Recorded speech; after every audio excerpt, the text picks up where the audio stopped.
All right, this is a chance that I've been waiting for, is to get this guy on camera for Fairways and Greens. If you want to talk about somebody who loves golf, and I'm not just talking about kind of has a nice little time playing, Sterling Sharpe. He had another game in the NFL, played with the Packers for a long time, did pretty well, I guess you could say. He did all right. Look him up. But golf, to you, is an obsession, a passion. As long as I've known you, that's pretty much been it. Definitely a new passion. Okay, so did you play while you were playing in the NFL? No, I've been playing 14 and a half years, and it's just one of those things where when I got it, I got hooked. And I'm not trying to conquer golf. I just love going out there trying to be different and better than I was the day or the 18 before. And I played today in rainy weather, no thunder and lightning. I've never played in rainy weather that didn't have thunder and lightning, but it was beautiful. And my swing was so sweet that we almost played 36 in this weather. Now, I saw you, and again, Hurricane Irene has been flirting with us today, and hopefully will be gone by tomorrow. When I saw you, I was drenched. I played 14 holes. You were in the pub there, and I came in, and that's what you said to me was, not only did we play 18, but I loved it, and my swing was fantastic. My swing was so, I mean, I didn't over-grip the club. I let the club do all the work, and it was a lot of fun playing golf that way. So at least right now, I have that feeling of what I want, and hopefully I can capture it and manage it. I'm never going to conquer it. Now, you said you wore something today in the rain called a rain suit. And that helps you when it's raining? Nike does a great job with their rain gear where it just keeps you dry. Oh, that's good. I mean, that's good. It's true, but it keeps you dry. And we went out and, like I said, we played 18 holes. Nothing wet on me but the tip of my shorts where when I took it off to get in my car. Okay. You may not know this, but you are a strong physical specimen. I didn't know that. Well, when you walked up, I got knocked into the wall just by the force of the... I didn't know that. You spent your whole athletic career playing a violent physical game. You transitioned to a game that is completely different. Yes. Peaceful. Yes. Interior. Yep. Nobody yelling and screaming. No fans with their chests painted. Nope. No cheeseheads. What kind of transition was that for you? Was it a tough one or an easy one? It's very difficult because normally what I did in football, whatever I practiced that week, I could do in a game. Well, whatever I'm practicing now in golf, I can't repeat. And so that's the game within the game, so to speak, is being able to repeat what it is I'm trying to get done in practice, whether it's get my swing a little flatter, make sure I get to the inside half of the golf ball, that kind of thing, that I can't repeat it. So I think it's like a blessing and a curse. I can't conquer it, but I can't manage it either. So therein lies my dilemma. And that's what makes me as driven to play golf. I love playing golf. My NFL TV schedule is set up around me having the ability to play golf. So it's really important. Gig. Oh yeah, it's really important to me. And everybody in the NFL Network will tell you, without golf, we don't have him.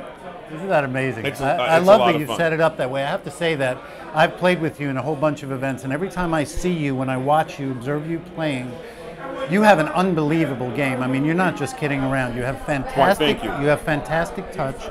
You hit it a long mother way. We get it around. You hit it a long mother way, but for somebody that has the big muscle strength that you have an unbelievable touch around the greens. Is that something that came naturally to you? That's having the ability to have a lot of friends who play professional golf and being able to play in a lot of pro-ams like the Bob Hope and the Outback, and being able to play with those guys and be around those guys and understand, what they say I can see. And so it's just being able to be around that environment and that atmosphere and understanding what it is I'm trying to get done. What they say to me, you could hear it, and it may not equate the same way to you, but I have the ability to be able to pick up on little things. And if you can hit it far, you can't teach far, and you can try and teach touch, but you can't teach touch. So you try and develop it, and those two things I've been blessed with. And it's just now, like I said, I'm not trying to own it. I'm trying to manage it. And if I can manage it, I'll continue. I mean, I'm playing good golf right now. Any chance of you showing up on the Champions Tour?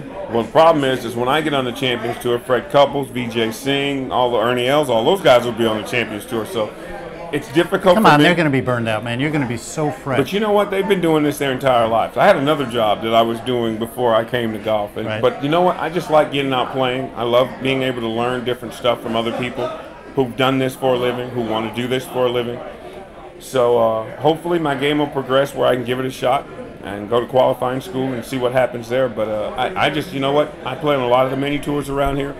The e-golf tour has been great letting me play, and had a chance to play with a lot of wonderful, outstanding talent from Tim Hagerty and some of the guys out there. So hopefully I can continue to play with them and work on my game and learn a lot more golf to where I can get a little bit better. Okay, if you need a looper, right? You know, I got some years you're left. available? We'd have fun.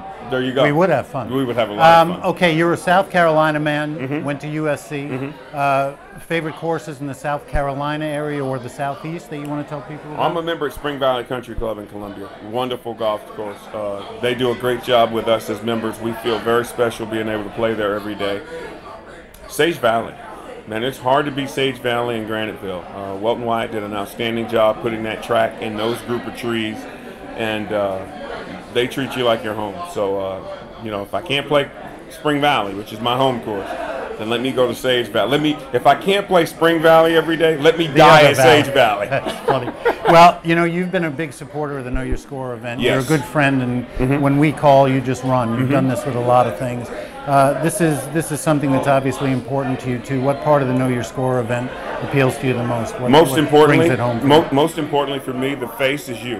And you know, you've been a friend of mine for a long time. You and your brother been very nice to me for a long time. And so when you guys call to know your score and understanding what cancer is doing in our society, your face is on it. So whenever you call, that's why I try and bring as many of my friends as I can who are celebrities to come down here and play, because you know, normally we don't get a chance to see where the money goes or who the money is going to affect. So what we do is what I've been able to do over the last few years is be able to put Mitch's face on Know Your Score. So I know when I'm going there, I know what I'm going there, I know who I'm going there for, and I know Gus Williams has been bothering me all year to come and play in this, but it's you.